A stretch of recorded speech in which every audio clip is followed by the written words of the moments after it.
Shabbat Shalom everyone, Parashat Shavua, Parashat Bo. This weekly portion, the beginning verse says, "You shall come to Pharaoh, for I have hardened his heart, in order that he should know that I'm the Lord your God." And there are two interesting questions on that verse. In Hebrew, Bo means to come. Why doesn't God tell Moses, go to Pharaoh? And he tells him to come. And secondly, the well-known question, he hardens Pharaoh's heart. If you harden someone's heart, how can you punish him afterwards? With one quick and swift insight, the Zohar, the great Kabbalist, Rabbi Shimon Bar Yochai, is telling us something very significant in the Parsha. Who is coming with who? When it says, Bo, you shall come to Pharaoh, and not go to Pharaoh, God is telling Moses, come with me to Pharaoh, for I have hardened his heart. What does that mean? A person has a great ego. Everybody has a great ego. And in order to nullify that ego, you have to nullify yourself before God. That's the only way to encounter or to counterbalance that ego.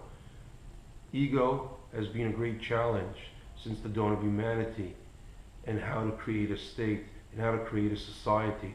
Because if you have an ego, and each one has a large ego, the clash between those egos tears apart society.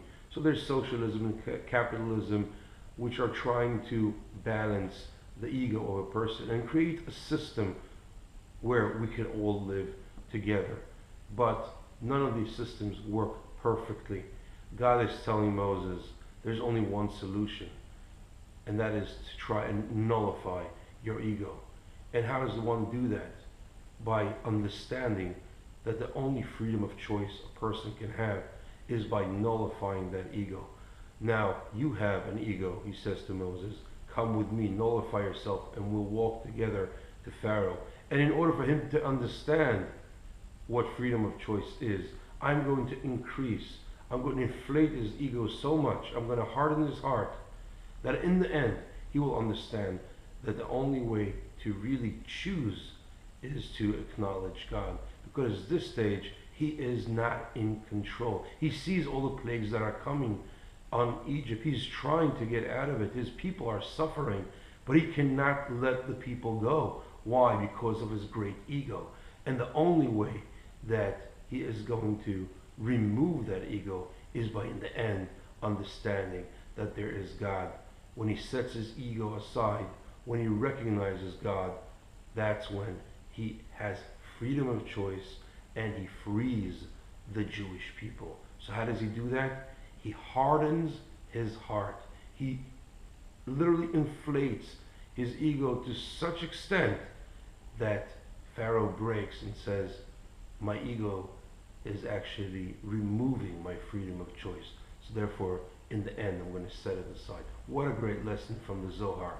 Just on the opposite, what we thought that Pharaoh, his heart is hardened, and therefore he does not have a freedom of choice. On the contrary, the more that you understand that you're not in control, there is a certain point where you just have to let go, and then the freedom of choice comes back to you.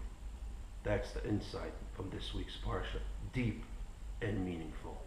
Shabbat Shalom.